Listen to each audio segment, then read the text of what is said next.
Hey everyone, welcome back to another video, and today's video is suggested by Ruben Henry in the comments, and he suggested us to build a bridge that is infinitely expandable. And so here is what I did. So it is actually quite easy, and it is a flying machine based bridge. So to see how it works, I actually installed a redstone torch key here, and whenever we put down a redstone torch and it pops off, there will actually be two circuits that will power alternately. And yeah, it's just a extending circuit and also the retracting one, so it will alternate. So that means we can just put down a torch key and let it extend, and also put down another torch key to extend the bridge back. So yeah, let's see how it works. So we pop it down and you can see the bridge is building itself, and you can actually build it as big as you want. You just have to put more of these modules in the front, and you can build it however big you want. So the end result is very great. There's this bridge right here, and there is no gaps in between the modules, even on top of the pistons. So you can see it is all filled in. So you can just run across here without worrying about falling into the gaps. So that is why I love this so much. And you can often find other bridges that has gaps in them, maybe like this, and there is just gaps, and whenever you walk across them you have to jump over them. But yeah, not for this one. So I'm actually quite proud of this. I designed this in like maybe an hour, and it turns out great. So to retract the bridge, again we pop down a redstone torch like that, and it retracts. And whenever it is retracted, it is flushed with the side of the cliff. You can see like this, and there's actually an open space here, but you can actually put some pistons to cover up this hole whenever the bridge is extended, but I'm not doing it for this one. It's because it's just for aesthetic purposes, and there's really not anything useful about it. So let's see how the bridge works. So first of all, it is a flying machine based bridge. You can see here's a flying machine at the back, and there's just a lot of extensions from that flying machine. So yeah, it forms this kind of a straight thing, and all we do to extend the bridge is actually quite simple. So you can see we have this kind of an odd line here, and that is actually responsible to for all of these modules to extend first, and then power the back flying machine. Because if they are all stucking together like this, there's a push limit for the pistons, and to not get limited by the push limit, we have to extend these front modules first. So all we need to do is actually just power all of these observers from the start to the end. So when it is powered, it will actually send a signal through this line, and it will update the piston right here, and then sends the signal to the back, and there's actually a little bit of delay, and power this one. You can see now there's gaps in between the modules, and we just repeat that over and over again. And then here, oh, that actually yeah, so just like that, the bridge is extended. And just now I repower, I re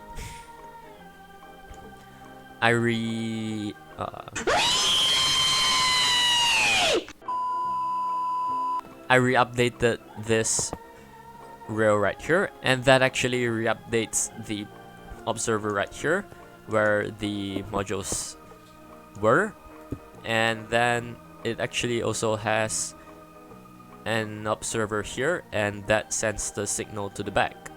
So just like that, the extending of the bridge is just like that. And then whenever you pop down another torch key, and then this time this will not get powered, but this will. So this right here is a monostable circuit, and it only activates once every 2 torch key. So that means the retracting circuit is actually got powered once per 2 torch key. So if you put down the torch key there, and it will actually send a signal to this monostable circuit right here and power this obsidian. And then because this is getting powered so fast, it actually will push this back section of the flying machine back and causing it to fly backwards. So this is a 2-sided flying machine. So let me show you how it roughly looks like. So I will power this, and then you can see that the other modules actually also get retracted, and it's just a chain reaction.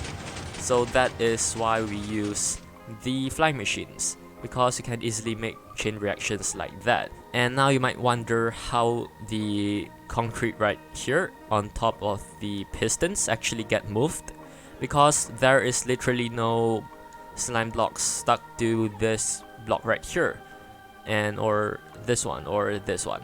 So it might look a little bit confusing, but it's actually quite easy how it works. So I will be extend this to here so that you can see it more clearly. Okay, so now actually these blocks on top of the pistons are actually not getting pushed by the slime blocks, and because if we use some more slime blocks, it means we have to push more blocks, and we actually get restrained more.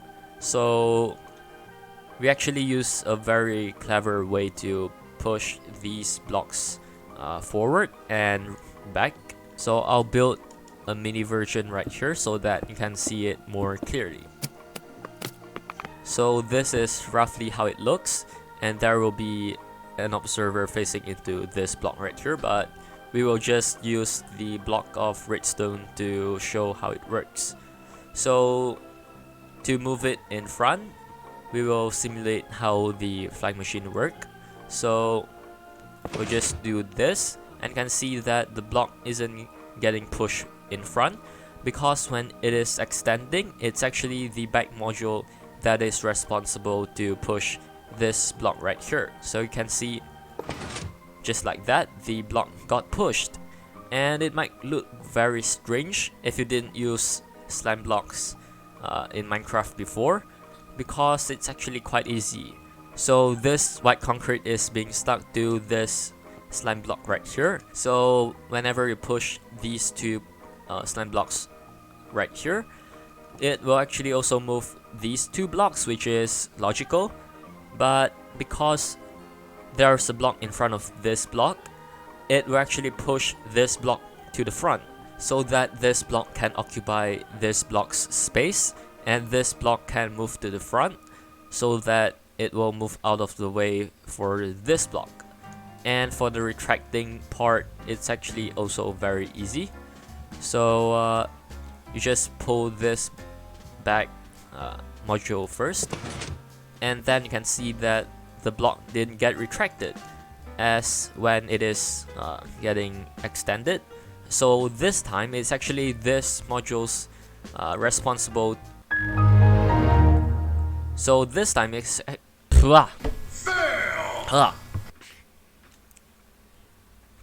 so this time it's actually So this time it's actually this module's responsibility to pull this block back, because it's actually, again, it's using the same concept, which is this block is getting stuck to this block, and for this block to occupy this block's space, this will actually get pushed along so that it can move forward. So just like that. So quite a neat little trick, and yeah, it's just that easy. So now let's look at the actual circuits. So it's actually just very easy. So this is the redstone torch keys part, and it includes this 4 blocks right here and also these 2 blocks. So we actually will use this redstone dust's powering to actually get the power out of this redstone torch key, and it will go into a monostable circuit and then go into a sticky piston. So if you use a monostable circuit and then get its output into a sticky piston, it will actually turn into a T flip-flop. So that means whenever you power it, the circuit under here will get power forever until you put another redstone torch key, and then it will retract the redstone block here and cause it to unpower forever until you do the same thing, and it will repeat itself. So just like that, we have a monostable circuit right here, because we actually need a monostable circuit for this sticky piston to push this back section to the back so that it can actually move backwards. And for this right here, this is the extending circuit. So we'll actually retract the bridge so that you can see how it is connected.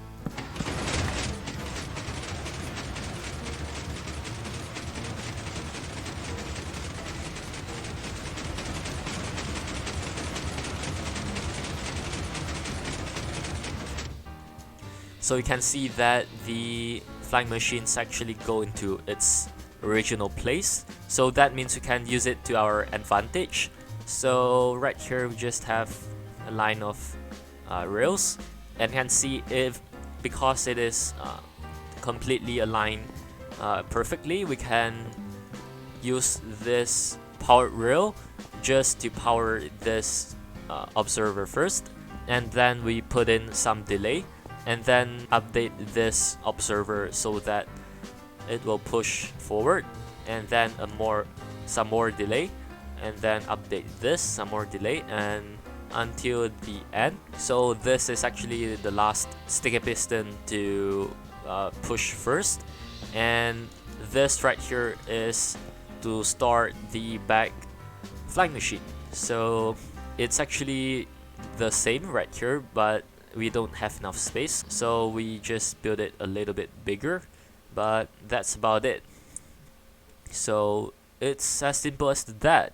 And if you look at this redstone contraption and think to yourself, it's very hard, it's actually not. It's fairly easy. It's just that it's very big because of the length of the bridge, and also maybe it looks very cramped, and that gives the illusion that it is difficult. But yeah, it's actually not. It's actually one of the easiest things to do. So hopefully you guys learned something. Right here you can actually improve a lot of stuff, so it's not exactly the best. So if you want to improve my design right here, you can do so, or actually just copy it. So that is the self-building bridge. Hopefully you guys enjoyed the video. Make sure to leave like if you guys did, and also subscribe so never miss any future contents. I'm Froxy, and I'll see you guys in the next video. Bye!